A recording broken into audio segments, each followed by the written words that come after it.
new storm team.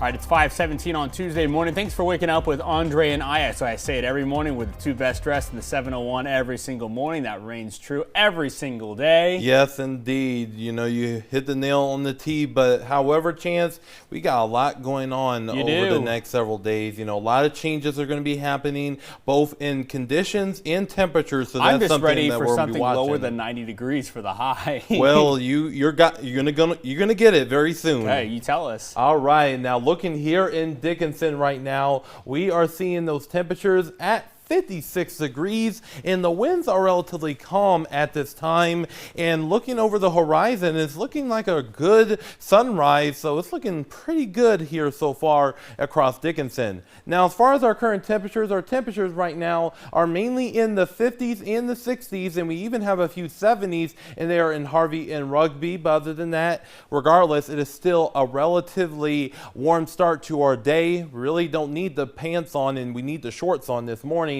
And looking at our current soil temperatures brought to you by Birds All Grain and Seed, we're seeing those values in the 60s and even some 70s in our southwestern corners, including nearing 80 there in Dickinson. So we really are starting to see those soils starting to really loosen up at this time.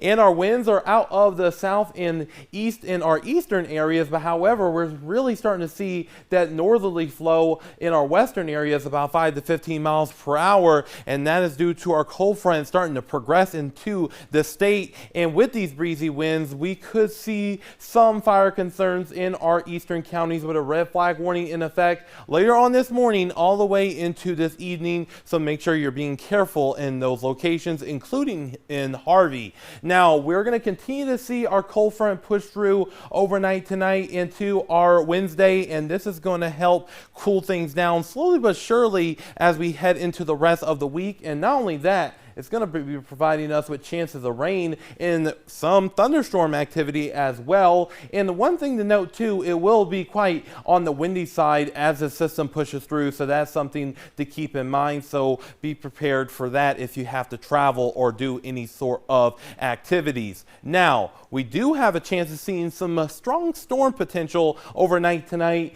in our western areas. And this includes here in Dickinson. And it looks like damaging winds and hail seem to be the likelihood here, so we'll be watching that very closely. And once we get into our Wednesday, we will be seeing that increase into the capital city with a slight chance of severe weather, and this means damaging winds and hail will be a possibility as well. So this is something we're going to be watching throughout the day on Wednesday. And looking ahead, our highs for today will mainly be in the 70s and 80s and even a few 90s in our south and eastern areas. But once we get into the temperature departure from normal, about 10 to 20 to near 30 degrees above normal. So it's going to be quite a warm day still. But once we get into tonight, we will see those temperatures drop down into the 40s. And here's the thing, we're going to continue to see those temperatures drop down from the 60s and 70s on Wednesday into the 50s on Thursday and Friday. So it's going to be a really well-needed cool down for sure. And we will continue to see those rain chances lasting into our Friday and then drying up into the day on Saturday for Williston with upper 50s for our Saturday.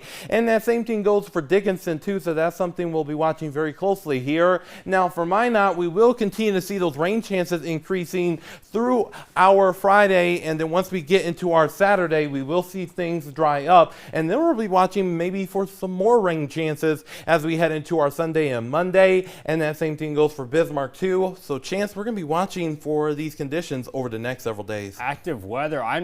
I'm glad it's going to be like 80, 70, 60. I know we see a couple 50s on the board, so much needed cool down from where we've been. Yes, exactly. I can't wait, Chance, and I know you can't wait either. All right, Andre, thank you. Still to come for us on Good Day Dakota. Keona